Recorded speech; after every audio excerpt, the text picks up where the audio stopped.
Assalamualaikum warahmatullahi wabarakatuh. Selamat pagi sahabat-sahabat sehat, sahabat-sahabat PKU Kota Yogyakarta. Pada pagi hari ini perkenalkan nama saya Dr. Arfi sebagai tim dari Mentari Club Food. Ya, Alhamdulillah pada pagi hari ini kita dapat mendapati kesempatan bisa bersosialisasi atau ngobrol-ngobrol bareng, berbincang-bincang terkait kaki pengkor dengan Dr. Marda, yaitu dokter spesialis ortopedi yang berkecimpung dan fokus bekerja di RSPKU Kota Yogyakarta ya dokter ya. Baik, selamat pagi Dokter Marda. Selamat pagi. Ya, Dokter Marda, bagaimana kabarnya pagi ini? Alhamdulillah baik. Alhamdulillah baik. Sehat ya dok ya? Alhamdulillah. Baik dokter, berhubung kita sedang mendekati hari perayaan kaki pengkor sedunia, dokter, saya dari tim Mentari Club Food mau dong terkait sharing-sharingnya terkait apa sih kaki pengkor itu, bagaimana penanganannya, kemudian apa saja yang bisa diperbaiki atau dikelola oleh keluarga pasien, baik orang tuanya ataupun eyang-eyangnya ataupun saudara-saudaranya di rumah biar bisa membantu penyembuhan kaki pengkor ini ya dokter ya. Gitu. Siap. Mungkin kita bisa mengawali pertanyaannya mulai dari bahasan pertama dulu nih dok, pemahaman dasar terkait dengan kaki pengkor ya dok ya. Kan sejauh ini kita tahu kaki pengkor itu namanya macam-macam ya dok. Ada bahasa Indonesia ada kaki pengkor, ada club foot. Kemudian kalau bahasa ortopedi atau bahasa medisnya CTEV dok. CTEV itu apa sih dok panjangnya dok? Congenital talipes equinovarus. Congenital talipes equinovarus teman-teman. Jadi kalau misalnya pengen bahasanya lebih medis, kita bisa sebutkannya dengan CTEV, congenital talipes equinovarus. Mungkin bisa dijelaskan lagi nggak dok, congenital talipes equinovarus itu konsepnya apa sih? Kenapa ada seorang anak yang punya kaki CTEV itu? Ya baik. Jadi CTEV atau club foot atau kaki pengkor itu adalah suatu kondisi kelainan pada kaki yang didapatkan pada bayi baru lahir. Jadi sewaktu lahir sudah terjadi langsung ditemukan kondisi kakinya dalam kondisi kaki pengkor, yaitu posisinya menekuk ke arah dalam dan dia posisinya seperti jinjit. Dan itu merupakan sebenarnya kepanjangan ya dari CTEV tadi, kondisinya kongenital itu didapatkan, kongenital artinya bawaan, didapatkan sejak dari lahir. Kemudian talipes itu adalah kondisi kakinya, talus, dan pes kakinya. Equinus itu adalah kondisi jinjit, dan varus itu seperti menekuk ke dalam atau seperti huruf O atau membengkok ke dalam, makanya disebut pengkor. Jadi itu kenapa ya? Congenital talipes. Oke, berarti kita tahu kalau CTEV atau kaki pengkor itu adalah sebuah penyakit kongenital atau penyakit bawaan lahir ya dokter ya. Kemudian ada karakteristik khusus dari kakinya pasien yang mengindikasikan bahwa itu kakinya bengkok ke dalam, berarti oh ini CTEV ya dok ya. Betul. Ada nggak sih dok penyakit-penyakit lain yang kakinya tuh mirip kayak CTEV? Takutnya mungkin ada teman-teman di sini, sahabat-sahabat kita yang melihat temannya atau tetangganya atau anak tetangganya yang mengalami kaki serupa, jangan-jangan bener ini CTEV atau ini penyakit kaki yang lainnya dok? Baik, betul. Jadi ada kondisi lain memang yang juga menyerupai. Yang pertama yang paling mudah tentunya adalah yang ternyata fisiologis atau normal foot. Jadi kakinya sebenarnya normal. Jadi memang kadang kita temukan pasien periksa ke poliortopedi, kondisi kakinya memang seperti agak melengkung ke dalam dan agak jinjit, tetapi setelah kita periksa, kita dorong kakinya, bisa dia menekuk dorsofleksi atau melipat ke arah atas ya lebih dari 15 derajat. Itu berarti dia masih normal, jadi dia lentur. Jadi kondisi fisiologis atau normal kaki bayi mungkin memang sedikit menekuk ke dalam. Lebih menekuk ke dalam. Jadi gitu. yang pertama normal. Itu normal. Ya, kemudian yang lain juga ada penyakit-penyakit lain juga yang biasanya sindromik ya, ada sindrom, ada kelainan lain dari bagian organ tubuh lain yang juga mengalami kelainan.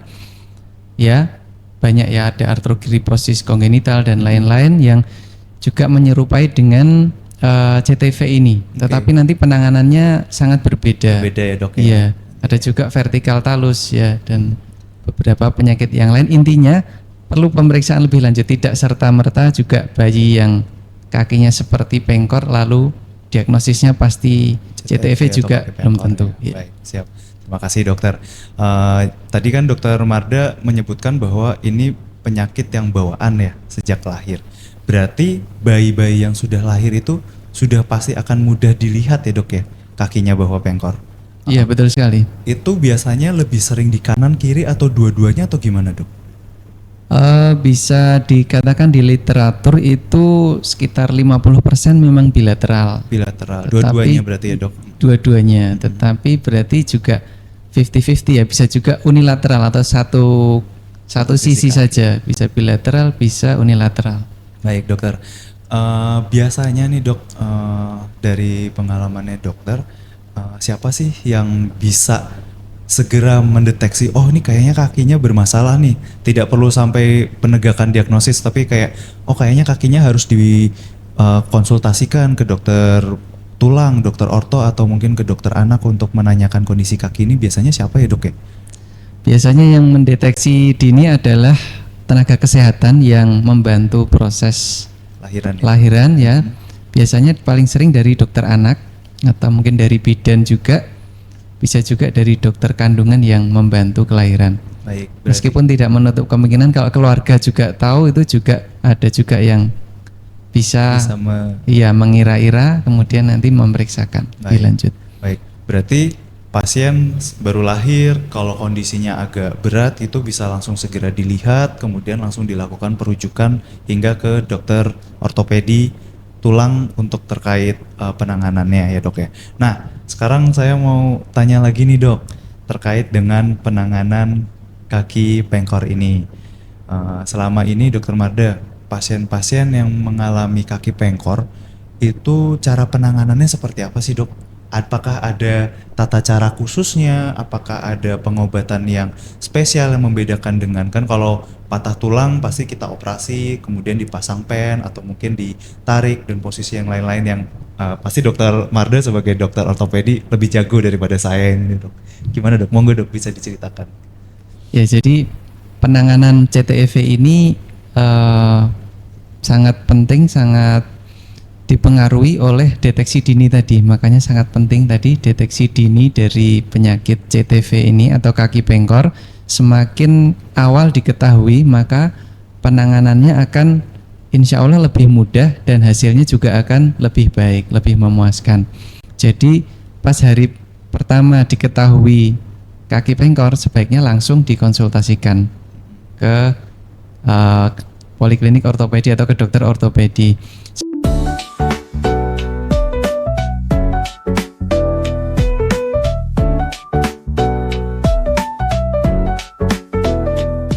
Sehingga nanti bisa dideteksi dini, dan kalau memang benar itu CTEV tadi, akan segera dilakukan penanganan nanti berupa gips secara serial.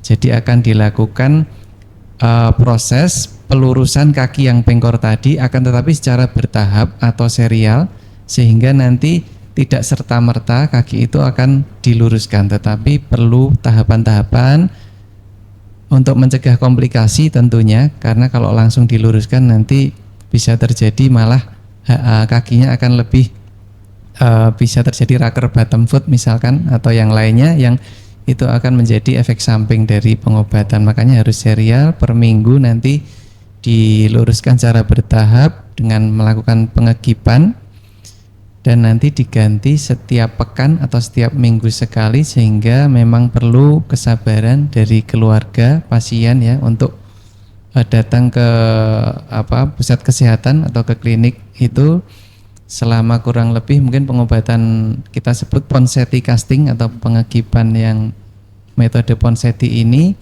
bisa 5 atau 6 kali, sehingga 5 atau 6 minggu. Jika sudah didapatkan kakinya normal, alhamdulillah sudah bisa selesai pengobatan GIP, nanti dilanjutkan dengan kontrol dan pengobatan selanjutnya.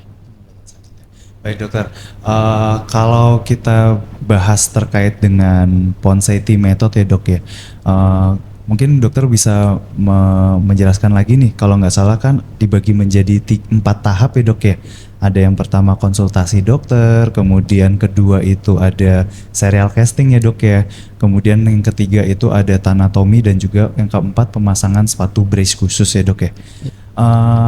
Apakah pasien-pasien itu perlu semua dilakukan tindakan tanatomi dok, atau apa sih sebenarnya tanatomi ini dok? Takutnya nanti ada teman-teman kita atau sahabat-sahabat kita yang beberapa dokternya menyarankan untuk dilakukan tindakan tanatomi, tapi ada sebagian yang menyarankan untuk tidak perlu.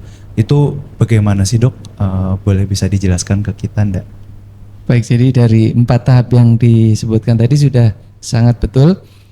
Jadi konsultasi wajib tentunya, kemudian GIP-nya sendiri juga wajib dilakukan tadi sampai 5-6 kali atau bisa lebih juga. Dan pada pengegipan yang terakhir, mungkin yang ke-6 atau ke-5 itu kita lihat kondisi kakinya itu masih posisi jinjit atau tidak.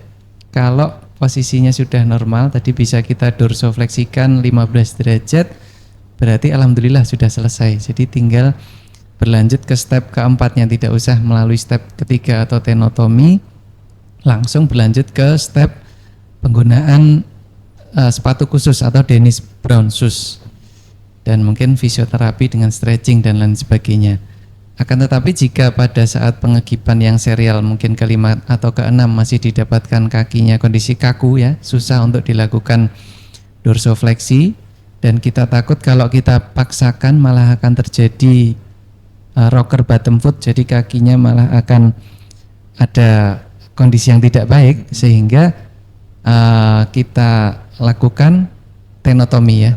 Tenotomi ya mungkin disebut operasi, tapi operasi kecil sebetulnya, dan ya terkadang jika belum teredukasi secara betul memang keluarga bisa takut juga ya, orang tua takut wah diapakan nih anaknya mau dioperasi, tapi sebetulnya prosedurnya insya Allah sangat sederhana dengan waktu yang singkat, dengan luka yang sangat kecil minimal mungkin 1 cm atau kurang, insya Allah sembuh, mungkin tidak akan kelihatan lukanya.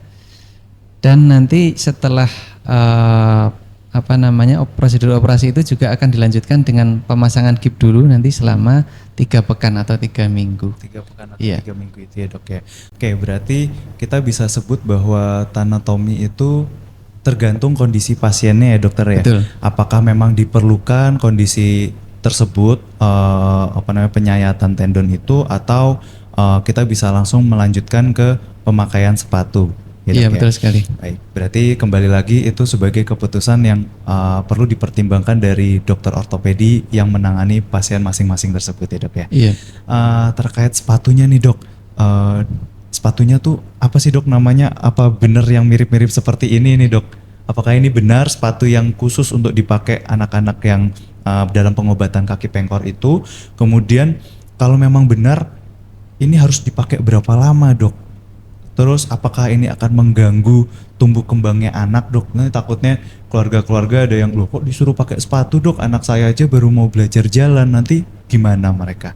Monggo dok, bisa dijelaskan nggak ke kita terkait sepatu ini? Ya baik, jadi ini betul ya, ini sepatu khusus untuk mencegah kekambuhan dari anak yang terkena kaki pengkor atau CTV. Kita nama kerennya Dennis Brown shoes ya. Dennis Brown shoes itu dia memang sepatu khusus yang didesain supaya kakinya itu tidak kembali pengkor ya. Jadi ada sudutnya tertentu ya, ada bar ya atau penahan di tengahnya ya, yang ini selebar bahu pasien, bahu anak, kemudian sudutnya ini 70 derajat untuk yang kaki terkena kaki pengkor. Kemudian untuk yang jika itu satu sisi ya, sisi yang lain adalah 40 derajat, tetapi kalau bilateral mungkin semuanya 70 derajat ya. Kemudian ini pemakaiannya sudah diatur sedemikian rupa sehingga tidak mengganggu tumbuh kembang anak. Jadi 3 bulan pertama setelah selesai ponseti tadi dipakai terus selama 23 jam. Jadi 1 jam diberi waktu untuk dilepas untuk mungkin mau dimandikan atau yang lain sebagainya, untuk stretching. Dan setelah 3 bulan berhasil dilalui, nanti pemakaiannya akan dikurangin, jadi hanya sekitar 12 jam, kurang lebih sampai 16 jam. Jadi biasanya hanya malam hari, pada saat tidur saja dipakainya. Jadi nanti pada siang harinya bisa dilepas dan bisa anak-anak bisa belajar untuk berjalan. Jadi tidak mengganggu sama sekali untuk latihan jalan anak. Dan itu dilakukan proses seperti itu selama sampai usia anak 4 tahun. Jadi memang cukup lama, akan tetapi penting untuk dilakukan karena daripada mengalami kekambuhan lagi. Ya. Berarti kalau makainya jarang atau mungkin makainya dalam 1 hari tidak sampai dengan durasi waktu yang sudah ditentukan tadi, pasien akan kakinya bengkok lagi, Dok? Bisa jadi. Bisa ya. jadi. Bisa ya? jadi. Kalau misalnya akhirnya mereka bengkok, harus ditanganinnya seperti apa, Dok? Apakah harus mulai lagi dari awal atau mungkin cukup dengan pakai sepatu lagi atau gimana itu, Dok?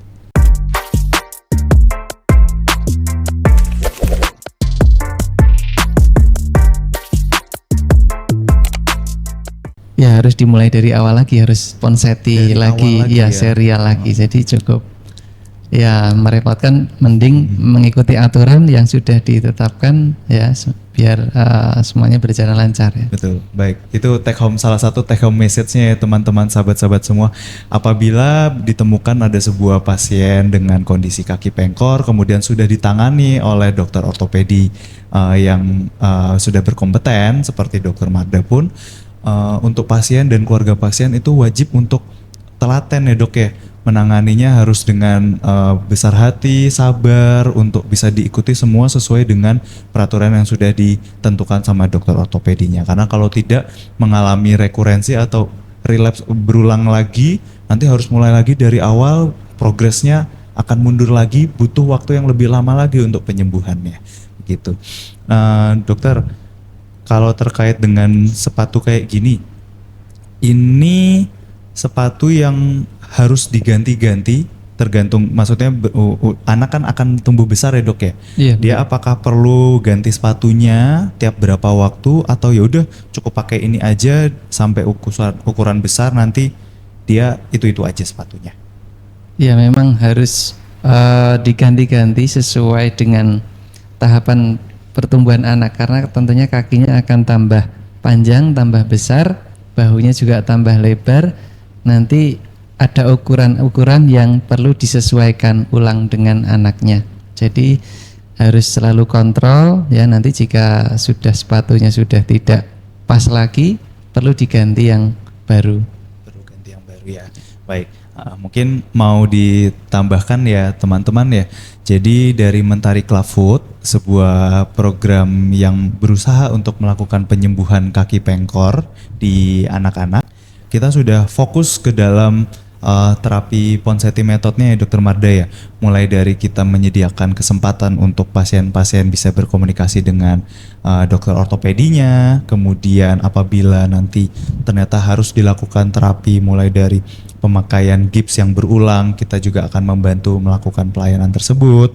Kemudian kita juga apabila dokter ortopedinya mempertimbangkan untuk diperlukan adanya tanatomi, kita juga bisa bantu memprovidekan baik mulai dari bantuan dana ataupun bantuan untuk mempermudah pasien bisa bertemu dengan ortopedinya untuk dapat penanganan tersebut. Nah, yang satu lagi juga ini dokter, kita dari tim insya Allah berusaha untuk bisa menyediakan sepatu-sepatu Dennis Brown Shoes ini. Karena kita tahu ya dokter ya, Dennis Brown Shoes ini kan agak cukup mahal nih. Jadi akan banyak keluarga pasien yang ya kita mungkin bisa menemukan beberapa keluarga pasien yang merasa kesulitan untuk bisa menyediakan sepatu ini untuk anak-anaknya. Harapannya dengan adanya program Mentari Clubfoot, kita bisa membantu menyediakan sepatu ini, kemudian sepatu ini dapat dipinjam secara cuma-cuma gratis kepada seluruh pasien yang membutuhkan, sehingga di kemudian harinya apabila sepatunya sudah nggak kuat, udah mungkin rusak atau yang lainnya, bisa ketemu lagi kalau misal di daerah Jogja, ketemu Dokter Marda lagi untuk bisa mendapatkan sepatu ini yang baru berulang hingga akhirnya pasien sembuh secara total ya dok ya, atau kita biasa sebutnya apa ya dok ya, lulus atau gimana dok kalau pasien sudah selesai penanganan kaki pengkor ini? Iya lulus ya, Lulus ya dok ya? kuliah aja ya. Kayak kuliah, benar, kayak kuliah, karena prosesnya cukup lama ya dok ya, butuh waktu yang lama dan butuh kesabaran ekstra untuk penyembuhannya dok ya. Baik dokter, sekarang saya mau tanya nih dok, anak-anak yang mengalami kaki pengkor itu kan rata-rata usianya masih sangat kecil. Berarti dalam proses pengobatan itu peran penting dari orang tua itu sangat krusial ya dok ya. Peran-peran baik dari orang tuanya, saudara-saudaranya, atau mungkin sampai eyang-eyangnya itu memiliki peran yang sangat penting ya dok. Kira-kira peran apa aja nih dok yang menurut dokter itu patut diperhatikan secara maksimal dan perlu kita infokan, kita jelaskan ke mereka sehingga nanti pengobatan kaki pengkor ini bisa berjalan dengan baik dan sempurna dok. Iya, bahkan itu perannya 100% dari orang tuanya ya dok, karena bayinya kan hanya ngikut-ngikut saja ya. Jadi memang sangat penting, krusial. Hampir semuanya itu peran dari orang tua, terutama ya ibu dan ayahnya dari pas bayi atau pasien itu ya, mulai dari awal kelahiran bayinya ya harus mengecek kakinya, screening kakinya itu ada kelainan atau tidak, kemudian harus ada kemauan juga berani untuk periksa ke klinik ortopedi karena ada yang takut juga nanti takut diapa-apakan anaknya. Oke. Jadi dia mau untuk periksa, kemudian juga selanjutnya bersedia untuk mengikuti protokol atau program ini yang sangat jangka panjang ini dari pengobatan CTEV ini ya. Bisa sampai anak usia 4 tahun, dari 0 tahun sampai 4 tahun harus sabar untuk ya menemani anaknya untuk melakukan pengobatan penanganan CTEV ini, mulai dari nanti kontrol tiap pekan, tiap minggu di klinik ortopedi, kemudian di rumah juga harus menghadapi anaknya yang menggunakan GIP kan, mungkin juga ini beda, mungkin ditanya tetangga atau saudaranya ini kenapa anaknya gitu kan. Kemudian juga nanti harus melakukan pelepasan GIP di rumah, itu juga mungkin awal-awal juga kerepotan ya, harus direndam air dulu kemudian dilepas GIP-nya, kemudian harus datang antri di klinik ortopedi misalkan, kemudian di GIP lagi, dan nanti kalau pas minggu ke-6 kok belum selesai pengobatan harus tenotomi tadi, operasi ya, harus rawat inap untuk dilakukan tadi pemanjangan dari otot yang di kaki, kemudian masih di GIP lagi, kemudian setelah itu juga harus pakai Dennis Brown shoes. Jadi memang cukup panjang ya pengobatannya, harus sabar ya. Iya. Baik dari orang tuanya, berarti kita harus sekali mengedukasi keluarganya agar mereka bisa sabar, bisa telaten gitu ya dok ya. Betul sekali. Kalau misalnya nih tiba-tiba keluarga pasien atau orang tuanya nanti aja deh penyembuhannya, ini kita mau lihat aja nanti anaknya sembuh sendiri, maksudnya akan ada penundaan pengobatan nih dok. Kira-kira nanti apa sih dok yang terjadi ke pasien ini? Apakah itu akan membahayakan atau mempersulit penyembuhannya atau gimana sih dok nanti? Iya, tentunya itu akan mempersulit ya, mempersulit pengobatan penanganannya, karena semakin tua anak ya akan semakin kaku dia otot-ototnya, sehingga untuk dikembalikan ke posisi normalnya akan semakin sulit. Jadi resiko kegagalannya meningkat. Kemudian juga kalau neglected atau tidak dilakukan penanganan atau diabaikan saja juga nanti akan mengganggu proses jalan anak. Jadi nanti harusnya anak itu jalan dengan telapak kaki, tapi nanti dia malah berjalan dengan punggung kakinya, sehingga jalannya tidak normal, tidak bisa aktivitas seperti berlari atau ya loncat dan lain sebagainya. Berbeda dengan anak yang lain, tentunya itu menjadi suatu komorbiditas ya. Itu juga membahayakan anak, meskipun bukan secara nyawa tetapi secara fungsional ya. Nanti masa depan anak jadi terbatas ya dok? Iya terbatas, karena kakinya tidak bisa jalan secara normal. Medical check up adalah langkah penting dalam menjaga kesehatan Anda. Di Rumah Sakit PKU Muhammadiyah, Kami siap membantu Anda menjalani pemeriksaan kesehatan menyeluruh.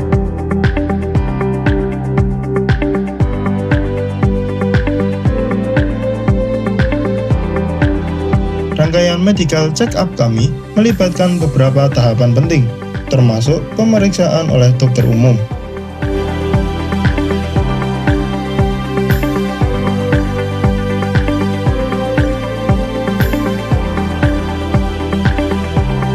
Foto toraks, serta cek laboratorium untuk memeriksa berbagai parameter kesehatan Anda.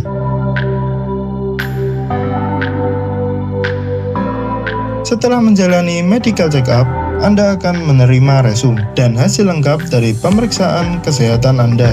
Ini akan membantu Anda memahami kondisi kesehatan Anda dan langkah apa yang perlu diambil selanjutnya. Di Rumah Sakit PKU Muhammadiyah, kami peduli dengan kesehatan Anda. Kami siap membantu Anda mencegah penyakit yang lebih serius melalui pemeriksaan kesehatan menyeluruh. Rumah Sakit PKU Muhammadiyah, peduli tentang kesehatan Anda melalui medical check-up. Berarti bisa saya sebut kayak gini ya dok ya, pasien-pasien dengan kaki pengkor ini itu adalah sebuah penyakit yang tidak membahayakan nyawa ya dok ya, tapi dia akan mengakibatkan quality of life pasien atau nanti tumbuh kembang dia akan terbatas ya dok ya. Dia sulit untuk main dengan teman-teman yang mungkin bisa dikucilkan, dapat pekerjaan akan kesulitan, untuk beribadah pun juga akan terganggu, betul ya dok? Betul sekali. Ya. Oke, berarti itu sebuah kesulitan yang bisa dihadapi oleh pasien-pasien kaki pengkor yang tidak mendapatkan penanganan secara khusus gitu dok? Iya. Oke. Dok, kalau dari dokter Marda sendiri nih dok, kalau ternyata tiba-tiba ada pasien datang kontrol kemudian dokter tegakkan, oh ini anaknya kaki pengkor nih Bu, Pak, kira-kira dokter Marda biasanya memberikan pesan apa lagi nih dok untuk keluarga pasiennya terkait dengan kondisi kaki pengkor ini? Karena kan namanya anak seseorang ya, buah hati seseorang, pasti mereka akan punya concern yang lebih, mereka akan lebih cemas atau punya kondisi-kondisi terkhusus yang bisa ngakibatin penanganan penyembuhan kaki pengkor di kemudian harinya bisa bermasalah kalau kita belum bisa memberikan informasi di awal. Biasanya apa sih dok yang dikasih yang dokter pasti wejengin ke keluarga pasiennya dok?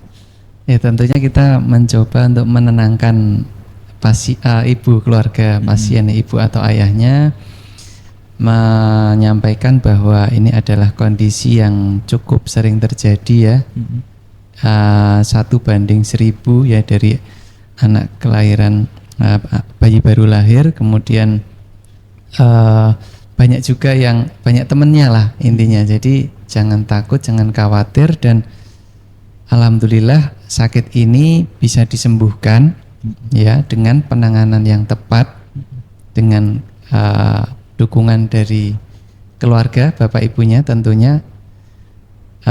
Ikuti saja program secara teratur, secara baik, nanti insya Allah anaknya bisa sembuh seperti itu. Amin. Berarti take home message salah satunya juga penyakit kaki pengkor ini bisa disembuhkan dengan baik hingga berapa persen dok kira-kira? 90%? Hampir 100% ya. Bukan sampai hampir 100% ya. Dengan catatan apakah pasiennya itu datang saat tepat waktu, berarti saat baru lahir atau usia-usia masih dini ya dok ya. Kemudian datangnya rutin ke dokter ortopedi, mendapatkan pengobatannya secara maksimal keseluruhan, kemudian telaten menggunakan sepatu ini ya dok ya. Iya betul ya. Oke. Baik dokter, selama dokter sudah menjalani profesi sebagai dokter ortopedi nih dok, dokter kan praktiknya ada di PKU Jogja dan mungkin di rumah sakit lain juga ya dok ya. Ada nggak sih dok cerita atau mungkin pengalaman terkait dengan pasien clubfoot yang berkesan nih buat dokter Marda sendiri mungkin bisa diceritakan ke kita, ada pasiennya bagaimana atau mungkin dia bela-belain sampai ketemu dokter Marda atau bagaimana nih dok?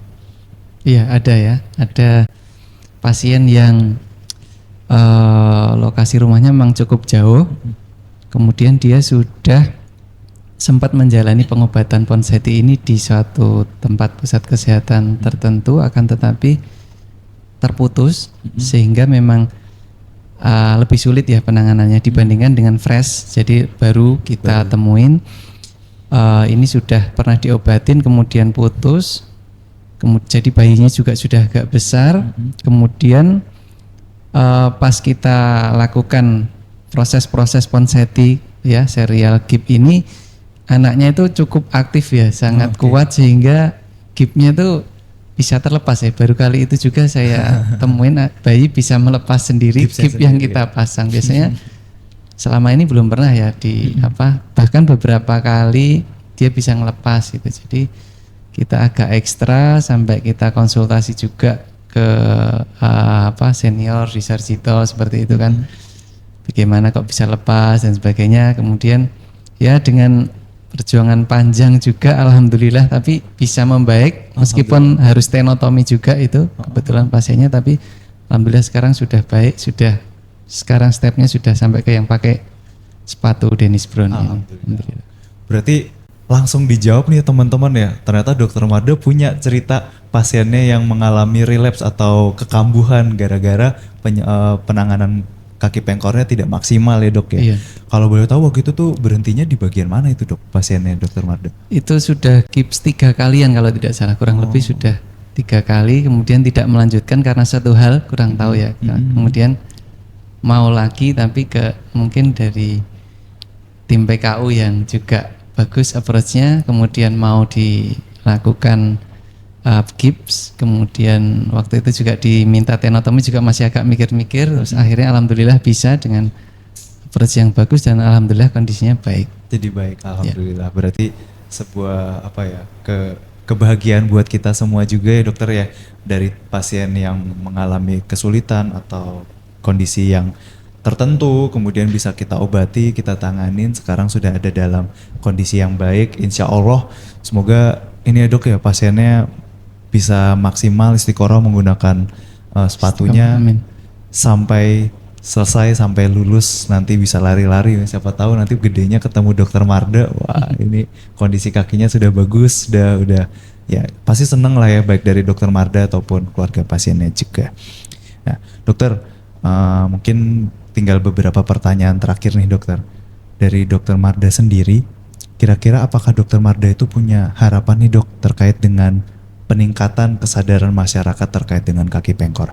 Kan kebetulan kita akan merayakan Hari Kaki Pengkor Dunia yang akan dirayakan pada 3 Juni besok. Nah dari Dokter Marda sendiri apakah ada harapan nih dok untuk terutama masyarakat kita di daerah DIY Jogja, Jawa Tengah atau mungkin ya se-Indonesia ini, apakah ada harapan untuk bisa lebih paham mereka dengan kaki pengkor, atau mungkin apakah ada titip pesan untuk mereka dok biar bisa menangani kaki pengkor ini dengan maksimal? Iya, sebagai dokter ortopedi yang selama ini sudah menangani beberapa kasus kaki pengkor ini, saya ingin menyampaikan bahwa jadi kaki pengkor ini bisa disembuhkan. Kemudian tentunya dengan dukungan dari keluarga, dari berbagai pihak, ya, insya Allah bisa disembuhkan, sehingga bagi para orang tua atau ibu atau bapak jangan takut jika anaknya mengalami suatu kondisi kaki yang pengkor ya, yang tidak normal. Jangan takut untuk berobat ke rumah sakit. Nanti insya Allah akan kita lakukan penanganan ya secara tepat, sehingga masa depan anak nanti akan bisa lebih baik, bisa beraktivitas normal seperti anak lainnya, bisa berjalan dengan baik, bisa berlari, loncat ya. Jadi jangan takut ya, harapan untuk penyembuhan kaki pengkor ini sangat besar dan selalu ada. Baik, terima kasih untuk Dokter Marda terkait dengan sharing sessionnya, kemudian menjelaskan ke kita semua ya sahabat-sahabat bahwa kaki pengkor itu kondisinya seperti ini. Kita semua insya Allah menjadi punya bayangan bagaimana kondisi kaki pengkor itu seperti apa.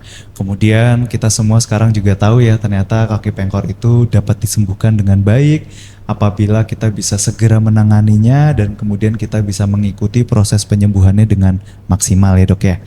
Kemudian mungkin menambahkan nih Dokter Marda, jadi di Muhammadiyah sendiri kita memang sudah punya sebuah program. Nama programnya adalah Mentari Clubfoot ya Dok ya. Dimana Mentari Clubfoot itu sebuah program yang fokus dalam penyembuhan kaki pengkor. Nah, nanti dari program Mentari Clubfoot sendiri akan membantu teman-teman atau sahabat-sahabat kita semua ya Dok yang membutuhkan penanganan kaki pengkor ini secara maksimal ya. Nanti kita akan membantu baik dari keluarga pasien ataupun dengan pasiennya juga untuk bisa bertemu dengan dokter ortopedi yang berkompeten. Tersebar nih Dok, kalau di Jogja, Jawa Tengah ya ada Dokter Marda yang di Jogja, kemudian juga ada di Tegal, Temanggung, Wonosobo, Kudus, kemudian ada di Jawa Timur juga seperti di di Sidoarjo Semarang, kemudian ada beberapa rumah sakit mitra lain yang insya Allah bisa membantu penanganan kaki pengkor ini secara maksimal. Nah kemudian nanti dari tim ya kita akan kembalikan ke dokternya. Kalau dari dokter Marda atau dokter ortopedi lainnya menyarankan untuk serial casting yang berulang, maksudnya pemakaian gipsnya sampai 8 kali ya, kita akan berusaha membantu baik dari segi finansial ataupun dari segi sosial dan lainnya Dok ya. Kemudian nanti apabila ternyata harus disarankan tanatomi, ya nanti kita juga ngikut dari dokter ortopedinya, karena harapan kita sebagai program tim ya kita berharap pasien bisa mendapatkan penanganan secara maksimal. Cuman nggak akan ada lagi alasan oh iya anak saya sudah diobatin tapi tidak maksimal karena saya tidak ada dana atau mungkin saya ragu dan lain-lainnya. Insya Allah dari Mentari Clubfoot harapannya bisa memaksimalkan sehingga tidak ada lagi alasan pasien-pasien itu putus proses pengobatannya ya Dokter Marda ya. Kemudian nanti bahkan sampai pemakaian sepatu setelah semua penyembuhan selesai, sisanya tinggal pakai sepatu. Wah, kita berusaha semaksimal mungkin menyediakan sepatunya ini secara cuman-cuman. Tiba-tiba ntar sepatunya rusak Dok, atau misalnya sepatunya basah dan kotor lain-lainnya, ya nanti tinggal ketemu lagi ke Dokter Marda atau dengan dokter ortopedi yang ada di mitra kita untuk bisa mendapatkan sepatunya gratis secara cuma-cuma. Begitu Dokter Marda. Terima kasih sekali Dokter Marda sudah bisa sharing sesi pada hari ini, pada pagi ini. Semoga dengan sosialisasi yang kita infokan ini atau sharing session yang kita diskusikan pagi ini bisa menambah wawasan buat sahabat-sahabat kita semua, baik dari sahabat PKU Jogja ataupun dengan semua sahabat-sahabat sehat kita di luar sana. Dan kemudian harapannya semua pasien-pasien kita bisa segera mendapatkan penanganan sehingga tidak ada lagi tuh pasien-pasien yang tumbuh besar dengan kondisi kaki pengkor ini, karena kaki pengkor dapat disembuhkan, tadi Dokter Marda juga bilang bahkan bisa sampai 90-100% penyembuhannya apabila tepat waktu dan tepat dalam proses pengobatannya. Mungkin segitu saja dokter dari kami. Buat teman-teman semua, Assalamualaikum warahmatullahi wabarakatuh, salam sehat, salam bahagia semuanya.